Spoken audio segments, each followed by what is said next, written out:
김봉남 소장님, 한사대인으로서 불철주야 공부하랴, 업을 하시랴 고생이 많습니다. 오늘 이 자리를 빛내주시려고요. 인터뷰에 응해주셔서 대단히 감사드립니다. 네, 안녕하세요. 이민자 소장님. 또 이렇게 색다른 경험으로 만나네요. 감사합니다. 오늘 모신 이유는 개업공인중개사로서 중개업도 하시고 공부도 하시면서 일과 공부를 잘하시는 공인중개사 실무에서 중개도 투자도 잘하는 나만의 노하우라든지 경험에 대해 말씀 부탁드립니다. 네, 우선 이민자 소장님 덕분으로 저도 최선을 다해서 학점 이수를 했고 무사히 잘 마칠 것 같네요. 고맙습니다. 지금 40만 공인중개사, 세상의 부동산 중개업은 치열하지만 또 매력적인 직업이 아닌가 싶습니다. 하지만 막상 시험에 통과하였다 해도 공인중개사 실무에 도전하면 큰 산을 마주한 듯 막막하고 답답하기 마련입니다. 실무와 시험 관련 공부는 큰 차이가 있기 때문인데요.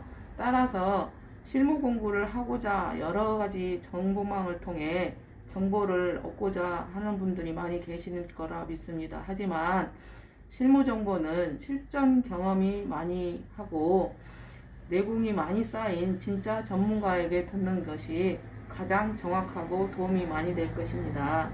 그럼 본격적으로 공인중개사 실무를 준비하시는 초보 공인중개사 분들에게 부동산 중개업을 성공하기 위한 방법으로 자신만의 노하우, 경험이 있다면 무엇이든지 알려주세요.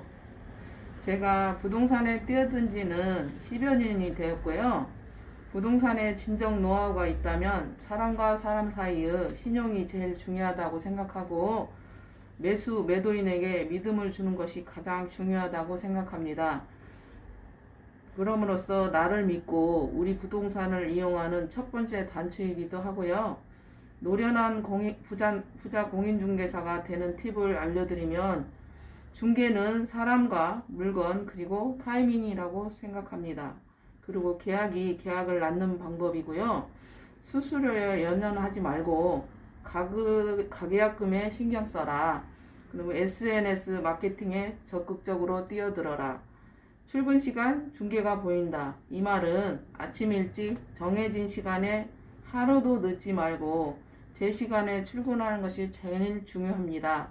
그리고 주변 부동산 소장님과 친해져라.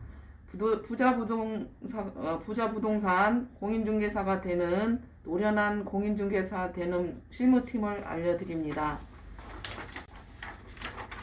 중개는 타이밍이 전부이고 부지런히 움직이고 친절해야 하는 것이 첫걸음이로군요. 그리고 나만의 스킬 비법을 익혀서 고객들을 응대한다면 적어도 실패는 없겠습니다. 고객들을 부자로 만드는 공인중개사는 따로 있다고 보시나요? 소위 부동산으로 수십 배 차익을 남긴 방법 등 그런 고수분들은 뭔가 그분들만의 비법이 무엇이 있을까요?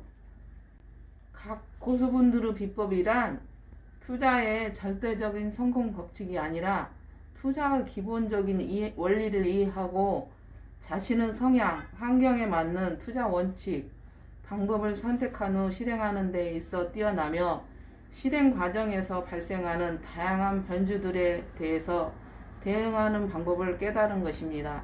즉, 일반적인 원칙, 방법을 기본으로 하고 투자 원칙에는 별다른 방법은 없지만 주변의 입지 조건, 향후 발전 방향성을 파악하고 토지 이용 계획도, 도시 계획도 설정을 파악하는 것이 성공 투자 지름길이라고 생각합니다. 그럼에도 불구하고 고수분들이 방법이 달리 보이는 것은 그분들의 실행하는 과정과 그 결과물을 보고 기본 원리와 원칙, 방법은 너무 일반적이어서 도드라 보이지 않고 세부적인 실행과 각 사례 변주에 대한 내용 등 대응이 특이성이 도드라 보였기 때문일 뿐입니다. 그렇군요. 투자의 비법이나 고수만이 가지고 있는 비법은 도시 균형 발전성의 이해라고 보시는군요. 이렇게 이야기하면 너무 매정한 말인 것 같지만 아쉽게도 현실이 더 냉정할 뿐입니다. 그렇죠. 부동산 중개업이 시장이 정말이지 나만의 경쟁력을 갖추지 않는다면 도태될 수밖에 없는 치열한 전쟁터와 다를 것이 없을 것입니다. 마지막으로 요즘 2030 아파트 영끌족이 금리 인상에 대비를 어떻게 해야 한다고 보시나요? 지금 전 세계적으로 코로나로 인해서 경기 침체를 막기 위해서 유동성 공급을 엄청나게 하다 보니까 시중에 인플레이션 압력 내지는 유동성 자금이 굉장히 흘러다니면서 부동산 시장을 자극하고 있다고 봅니다. 이렇게 되면 예상되는 시나리오가 금리가 인상될 것이다 라는 것은 확실한 사실 같습니다. 다만 언제 인상될 것인가, 얼마나 인상될 것인가 라는 것은 만 남은 것 같습니다. 왜냐하면 더 이상 내려갈 수 없기 때문이죠. 2%대로 쓰던 금리를 3, 4%대로 금리를 쓰게 되면 그 사람들은 완전히 패닉 수준이 되는 것이기 때문에 대출을 이미 쓰고 있는데 앞으로 이 금리가 적어도 내 소득 범위 안에서는 계속 유지가 되는 것이고 이 대출을 끌고 갈 수 있지 않겠냐고 생각하는 분들이 금리가 올라가기 시작하면 대응이 안 되는 상황이 발생하게 됩니다. 이러한 것이 예견된 사실이라면 보수적으로 대비를 해야 하겠습니다. 즉 대출을 줄이고 빚을 갚고 일부는 현금을 들고 있어야 합니다. 왜냐하면 나라가 불안하면 세금이 늘어나니까요. 세금을 대출 받아서 낼 수 없으니까 세금을 못 내면 집이라도 팔아야 하니까요. 그러므로 세금을 내기 위한 현금은 쌓아놓고 살아야 하는 것이죠.